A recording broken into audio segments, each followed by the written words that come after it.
성경에서 우리들에게 가르쳐준 단어 중에 가장 위대한 단어 중에 하나는 믿음이라는 단어일 것입니다.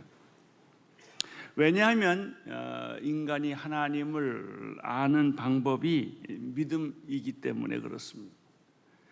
하나님은 사람에게 인지하는 여러 가지 기능을 많이 주었습니다.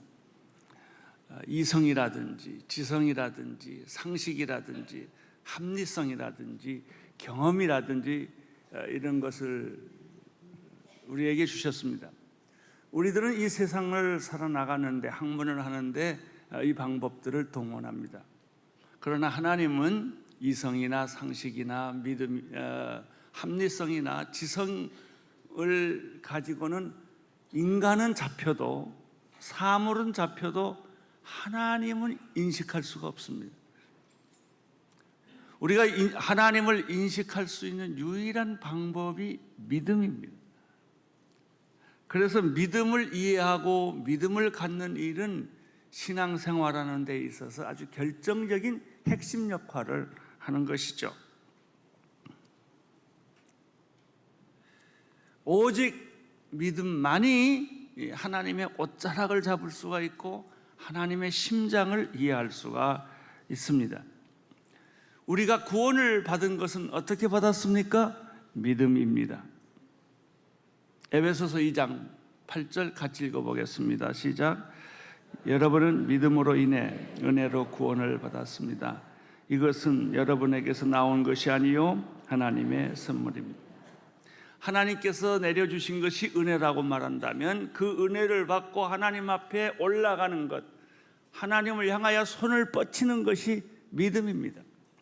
내려오는 손만 있어도 되지 않고 올라가는 손만 있어도 되지 않는데 하나님의 은혜는 우리가 믿음을 갖게 하시는 것이죠.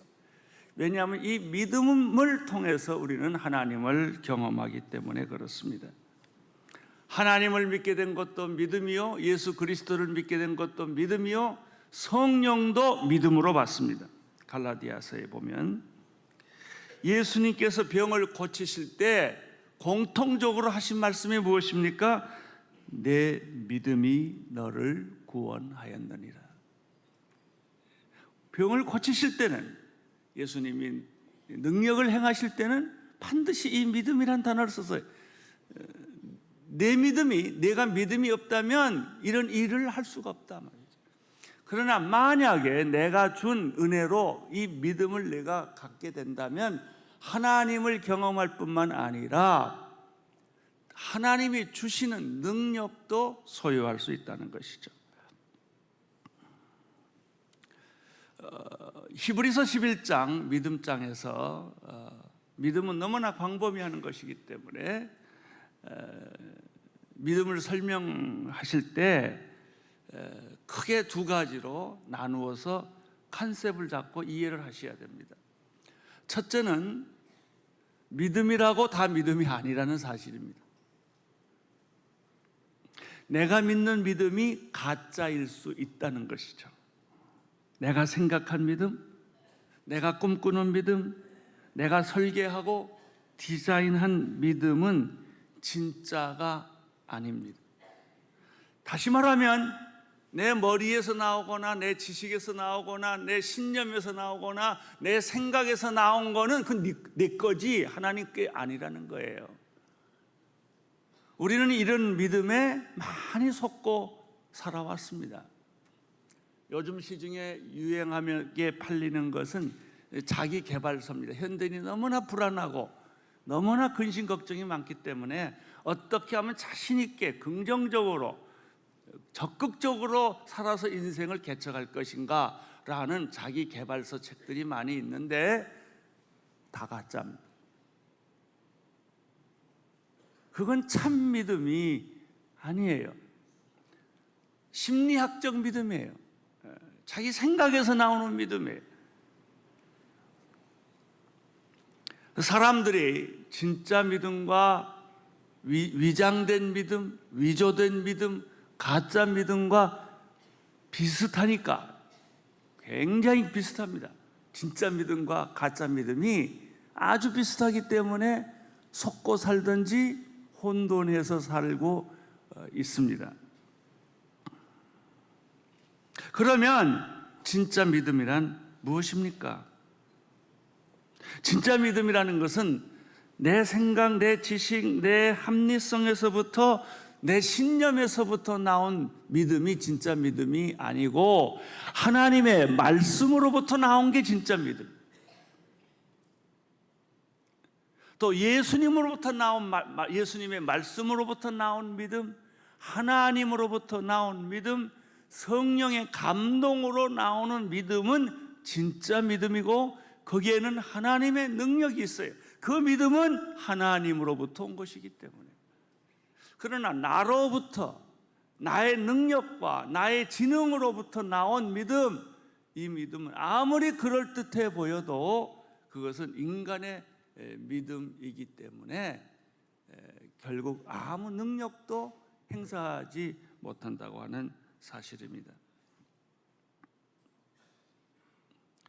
여러분들이 여기서 진짜 믿음이나 가짜 믿음이 공통적으로 가지고 있는 게 있어요.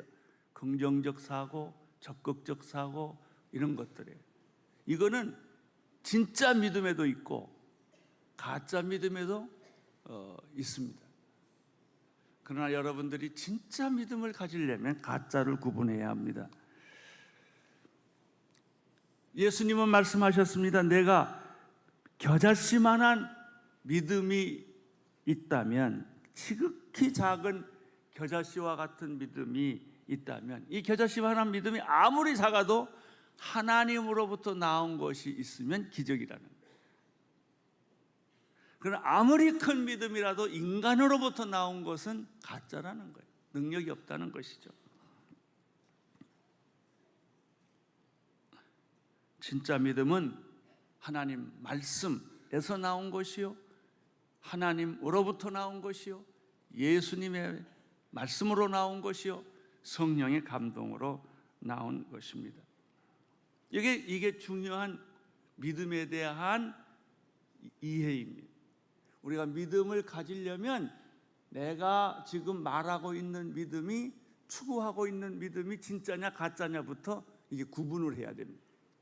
그거 구분 못하고 혼돈하면요 10년 예수 믿어도 얻는 게 아무것도 없어요. 또 한 가지 중요한 컨셉이 있습니다. 내가 믿는 믿음이 비록 진짜 믿음이라 할지라도 이거 진짜예요. 예수님이 하신 말씀이에요. 그래도 믿는 내가 이 믿음에 대한 확신이 없다면, 순도 100%가 아니라면 아무 일이 안 일어난다는. 그러나 내가 믿는 이 예수님부터 나온 말씀, 하나님으로부터 나온 말씀, 성령의 감동으로 나온 말씀, 하나님의 말씀으로부터 나온 믿음이라 할지라도 중요한 것은 확신이에요. 확신이 아니고 적당히 믿게 된다면 낭패를 본다는 것입니다. 그리고 더 헷갈리는 거예요. 나 이거 믿었는데, 예수님 말씀 믿었는데, 나 확실히 믿습니다 했는데 춤을 튀겨가면서 내가 이불을 깨물어가면서 했는데 왜 이게 아니냐 이거예요. 금식하면서 했는데, 철야하면서 했는데, 내가 헌금도 많이 하고 했는데 왜 이게 없냐 이거예요. 그래서 혼돈이 생기는 거예요. 마태복음 21장 17절 이하에 보면 예수님이 말씀하신 것이 나타납니다. 성 밖에 계신 예수님은 하룻밤을 지내고 성 안으로 들어오셨습니다. 들어오시는 길에 시장하셔서 길가에 있는 무화과 나무를 보고 가까이 가셨습니다. 그러나 무화과 나무에는 열매는 없고 잎사귀만 있었습니다. 예수님은 열매 없는 무화과 나무에게 조용히 말했습니다. 다시는 내가 열매를 맺지 못할 것이다. 참 이해하기가 어려운 말입니다. 열매 없는 사람에게 예수님이 하시는 말씀입니다. 입만 무상한 사람들, 말만 많은 사람들. 그리고 예수님이 그렇게 말씀하자마자 즉시 이 나무가 말라버렸다는 것이죠. 제자들이 이 사실을 보고 당황을 했습니다. 아니 예수님, 어떻게 무화과 나무가 이렇게 당장 마를 수가 있겠습니까? 아마 이런 뜻이겠죠. 예수님이 하신 말씀은 부인할 수 없고 예수님이 하신 행동도 부인할 수 없지만 이해하기가 곤란하다, 받아들이기가 몹시 곤란하다. 이게 바로 두 번째 컨셉이에요. 진짜 내가 믿음을 잡았지만 이 믿음에 대한, 예수님에 대한, 말씀에 대한, 하나님에 대한, 성령에 대한 확신이 없기 때문에 이 사람은 믿으면서도 계속 이성과 지성과 상식과 합리성의 근거에서 믿음을 가지고 있기 때문에 당황한 거예요. 그때 예수님께서 21절에서 이런 말씀을 하십니다. 21장 21절 시작. 예수께서 대답하셨습니다. 내가 진실로 너희에게 말한다. 너희가 믿고 의심하지 않으면 이 무화과 나무에 할 일을 너희도 할 수 있을 뿐 아니라 이 산에게 얼틀려서 바다에 빠져라 하고 말해도 그대로 이루어질 것이다. 22절 너희가 기도할 때 무엇이든지 믿고 구하는 것은 다 이미 받은 것이다. 여기서 예수님께서 하시는 말씀이 무화과 나무가 말라버린, 순식간에 말라버린 사실을 보고 너희가 당황해야 하느냐? 그러나 나는 너희에게 말한다. 너희가 믿고 의심하지 않으면, 여기서 이 믿고 의심하지 않으면 언더라인 하고요. 이게 무슨 말이에요? 너희의 믿음의 순도가 몇 %냐 이거예요. 100%냐? 80%냐? 50%냐 이거예요. 너희가 믿고 예수님이 하신 말씀은 이해가 되지 않아도, 이성이 통하지 않아도, 상식에 거슬려도 너희가 하나님의 말씀을 믿고, 내 말을 믿으라는 게 아니라 나 하용조 목사의 말이 아니에요. 내 말도 다 가짜예요. 예수님 말씀만이 진짜거든요. 그러니까 이 말씀의 순도를 물어보시는 거예요. 순도가 당신이 가지고 있는, 교회 잘 오셨어요. 이단한테 가지 않고 다른 장소에 가지 않고 여기 오신 거 잘하신 거예요. 여기 와서 예수님 이름 부르는 거 잘하신 거예요. 하나님 이름 부르는 거 잘한 거예요. 믿습니다 하는 것도 다 좋아요. 괜찮아요. 근데 순도가 몇 %냐요? 첫째는 가짜냐 진짜냐 하는 문제고요. 큰 캐터고리가. 두 번째는 순도가 몇 %냐 이거예요. 만약 당신이 믿는 믿음의 순도가 100%라면 기적은 100% 일어날 것이요, 50%라면 아무리 쇼해도 아무것도 안 일어난다 이거예요.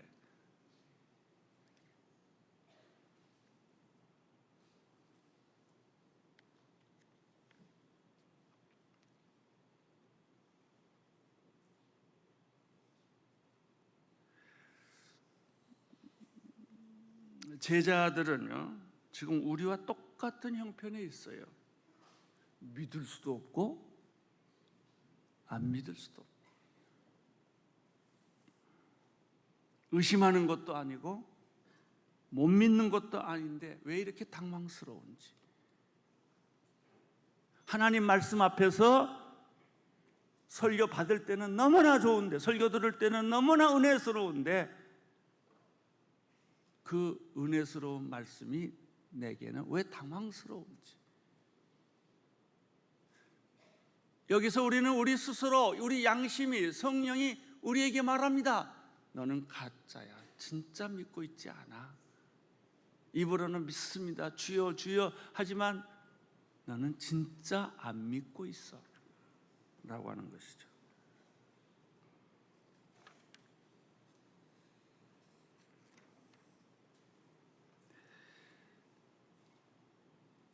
예수님과 제자들의 대화를 분석해 보면요, 첫째, 열매 없는 무화과 나무를 저주했더니 그냥 말려버렸다는 것이죠. 첫째에서 짚고 넘어갈 게 있어요. 예수님의 말씀은 이성을 뛰어넘어서 확실히 진짜라는 거예요. 무화과 나무가 말랐다는 거예요. 이론의 여지가 없습니다. 그냥 말랐어요. 두 번째, 제자들은 당황했다는 것이죠. 세 번째, 예수님의 말씀이 이런 거예요. 너도 믿고 의심하지 않으면 이런 일을 너도 할 수 있다 그런 거예요. 그러니까 내가 당황스러운 거예요. 그냥 예수님만 할 수 있다 그러면 당황스럽지 않은데 내가 이 말씀을 듣고 믿으면 너도 할 수 있다는 거예요. 여기서 아멘 하고 어린아이 같이 믿는 사람이 있고 당황하는 사람이 있어요. 이런 일뿐만 아니라 이거보다 더 큰 일을 할 수 있다는 것이죠. 내가 이런 믿음을 진짜 순도 100% 믿음을 가지고 있다면 이 산을 들려서 바다에 빠지라고 해도 그런 일이 일어난다는 거예요. 우리가 이 성경을 읽을 때 예수님의 말씀을 못 믿는 것은 아니지만 좀 너무 심하지 않나 하는 생각을 순식간에 가질 수 있어요. 아이, 이건 나 못하는데 내가 어떻게 남산아 빠져서 한강으로 가라 이러면 어떻게 가냐 이거예요. 난 그거 못한다. 내가 무화과 나무한테 말라버려라 그럼 확 말라버리는 이런 일이 어떻게 일어나냐 이거. 난 그거 못한다. 결론, 우리가 믿음 안에 사는 것 같지만요 불신앙 안에 살고 있습니다. 그렇게 수없이 교회를 들락날락하면서도 우리의 진짜 믿음은 자라지 않고 우리는 이 불신앙에 아주 익숙해 있어요. 그러니까 덮어버리는 거예요. 그냥 문제를 그냥 덮어버리고 놔두는 거예요. 왜? 내가 못하니까. 나도 못하니까.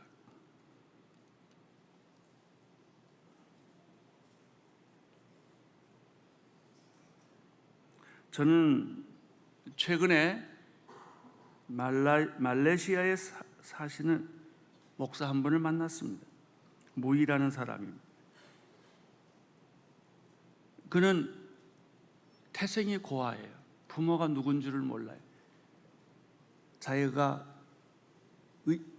인식을 할 나이가 됐을 때가 길거리에 있었다고 그래요. 부모도 없고 말레이시안인인지 중국 사람인지 구분이 안 되게 살았대요. 희망도 없고 가난하고. 이분이 예수를 만났어요. 근데 진짜 복음을 깨달았어요. 제가 그분을 만나서 이야기하는 중에 내가 스스로 말하기, 야, 저 사람은 순도 100% 믿음을 가지고 있구나. 한 40대 됐을까요? 제가 그분한테 안수를 받았어요. 그런데 그분을 보는 순간에 나는 가짜구나 이런 생각이 들더라고요. 나는 말씀을 전했지 말씀을 안 믿었구나. 왜 이 사람은 말하면 그대로 병이 다 나아요. 수없는 사람이 병이 나요. 그래서 제가 만났어요. 제가 요즘에 수술도 하고 뭐 이러니까 우리 온누리교회 성도들이 열심히 기도하고 기도에 응답은 해야 되겠는데 빨리 낫지는 않고,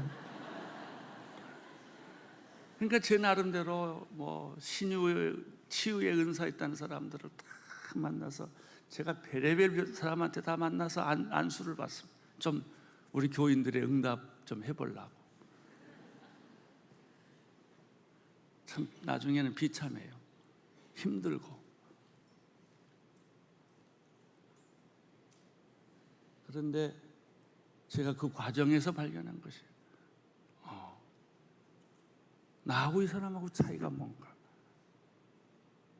어린아이 같이 하나님의 말씀을 순도 100% 믿는구나. 그래서 내가 당신 어떻게 이렇게 믿어? 그랬더니 말레이시아에서 자기처럼 믿는 사람은 자기 하나래요. 모든 목사가 그렇게 안 믿는데. 그러니까 그 사람들에겐 기적이 안 일어난대. 이 사람은 이렇게 믿어요. 지금도 하나님 말씀을 순도 100% 믿으면, 따지지 말고 믿으면 자기 같은 기적이 일어난대. 굉장히 부끄러웠어요. 오늘 저는 내 부끄러움을 고백하기 위해서 이 설교를 하는 거예요.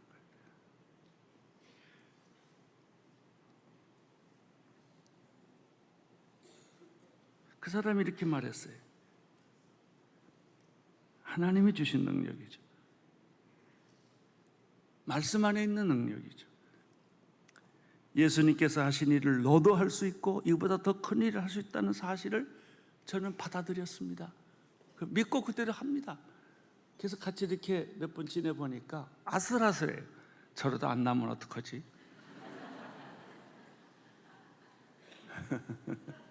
저렇게 선언했는데 내가 이 히프가 아프거든요. 엉치가. 그게 자꾸 앉아서 설교하잖아요. 그럼 이 사람이 이래요. 호텔 앞에서 목사님 내가 안수할게. 딱 히프야 날 찌어다 딱 그래. 그럼 금방 뭘 낫죠? 그래 나보고. 그렇게 단순해요. 부럽더라고요. 그 단순한 믿음. 어린아이 같은 믿음. 아니 그냥 괜찮아 이제 곧 날 거예요. 날지어다. 그러고는 턱턱 그러더니 낫죠? 그래. 아니요 안 낫는데요.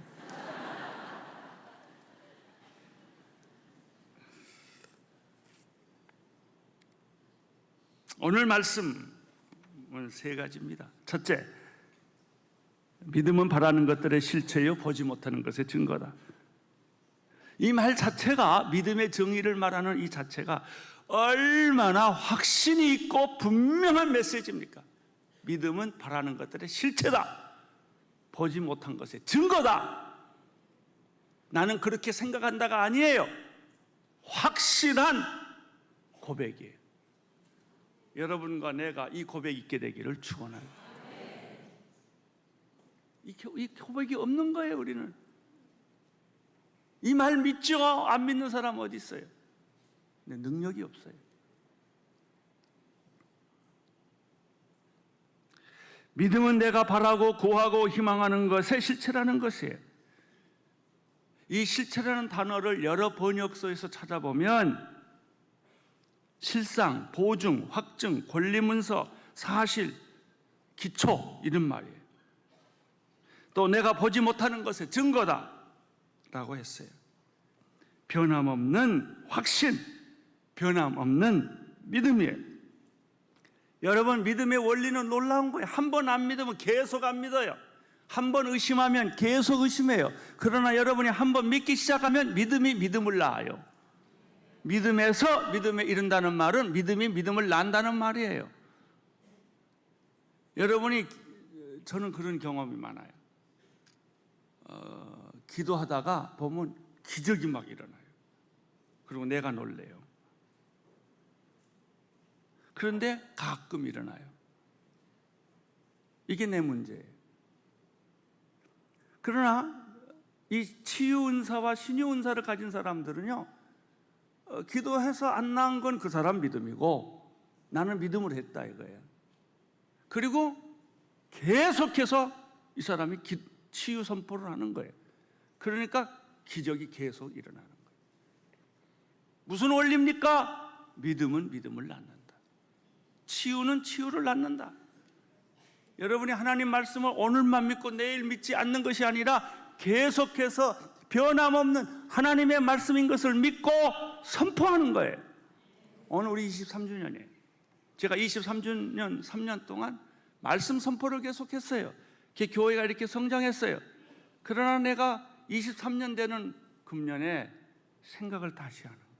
하나님께 기도하면, 하나님 아버지 내게 능력 주십시오. 내게 치유 은사를 주십시오. 나만 병 낫는 것이 아니라 모든 사람 병을 다 고칠 수 있는 믿음을 내게 주십시오. 나는 이제 새로 시작하겠습니다. 어린아이처럼, 이제 목회 처음 시작하는 사람처럼 새로 시작하겠습니다. 내가 생각해보니 우리 교인들이 참 불쌍해요. 내가 암만 기도해도 안 나니까, 내 안에 기도해도 안 나니까 그러나 이제부터는 우리 교인이 행복할 거예요. 내가 기도하면 나니까.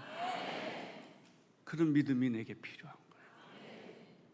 이제 제가 인생의 후반전에서 교인들한테 해줄 수 있는 게 뭐예요? 능력이에요, 능력. 말씀은 능력이거든요. 변함없는 능력이거든요. 두 번째, 2절입니다. 2절 읽어주세요. 시작. 참으로 조상들은 이 믿음으로. 그럼 말씀의 믿음은 내가 바라는 것들의 실체여 보이지 않는 것의 증거라고 한다면, 그렇게 확실하게 믿는 사람에게 주시는 축복은 무엇인가? 인정이에요. 인정. 하나님이 인정하신다. 할렐루야. 여러분 모두 하나님이 인정하는 사람이 되기를 바랍니다. 그 사람을 하나님이 인정하신다. 하나님은 속지 않아요. 여러분이 아무리 폼 잡고 쇼해도 여러분이 믿음이 없으면 없는 거예요. 그냥 하나님 속지 않아요. 이 세상에서 가장 행복한 것은 무엇일까요? 인정받는 거예요. 인정받는 거예요. 사람에게 인정받는 것이 아니라 하나님으로부터 인정받는 축복을 주신다. 세 번째, 이제 2절을 말하고 나서 3절부터는 실예를 들어가는 거예요. 첫 번째가 천지창조의 예고, 두 번째 예는 아벨로부터 시작해서 믿음의 조상에 관한 예가 나와요. 11장 3절 읽어주세요. 시작. 믿음으로 우리는 온 세상이 하나님의 말씀으로 창조됐고, 따라서 보이는 것은 나타나는 것을 지어지지 않는 것을 압니다. 미생물의 세계를 아십니까? 미생물 학자들 여기 계십니까? 우리 보통 사람들이 모르는 어마어마한 세계가 미생물의 세계에 있어요. 생물과 동물의 세계를 아십니까? 우리가 가끔 TV로 통해서 보고 책으로 보지만 그거는 전문 학자들에 비하면 얼마나 우스운 것이겠어요. 동물의 세계가 있고 또 생물의 세계가 있죠. 제가 한 번은 오키나와에 가서 설교할 일이 있었는데, 오후에 오키나와에서는 일본에서 제일 큰 고기, 그걸 뭐라고 그러죠? 저기 어떤 고기를 수족관 아주 제일 유명하다고 그래서 가봤어요.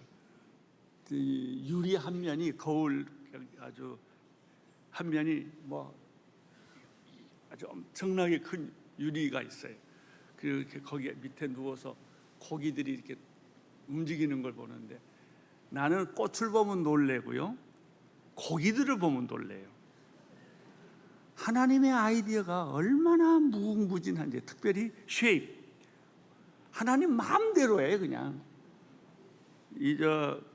문어 같은 것은 사각형으로 이렇게 돼 있잖아요. 고기가 사각형, 삼각형, 뒤집어 놨다, 거꾸로 놨다, 세상에 이런 컬러가 어디 있어 나올까? 또 동물의 세계는, 식물의 세계는 그런다 할지라도 인체의 세계, 의사 선생님들한테 물어보세요. 아니, 의사 선생님보다 환자가 더 잘 알 거예요. 이 인체의 세계, 지구의 세계, 지구학, 우주의 세계,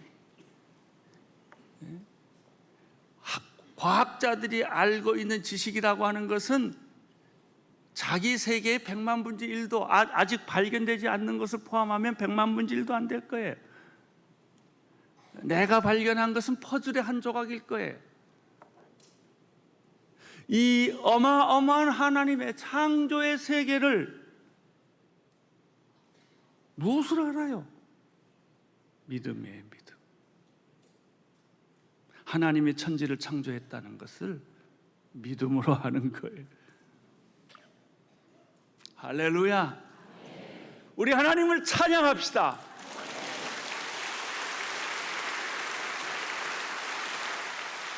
이것을 믿음으로 알게 하신 하나님을 찬양합시다. 세상 오늘 밖에 나가면서부터 하나님의 창조의 세계를 생각하면요, 걱정할 게 없고 근심할 게 없어요. 금덩어리만 보느라고 땅을 아래로 깔지 말고 하늘을 향하여 별을 보세요. 희망을 가지세요. 믿음을 가지세요. 할렐루야. 우리 하나님께 다시 한번 감사해 봐.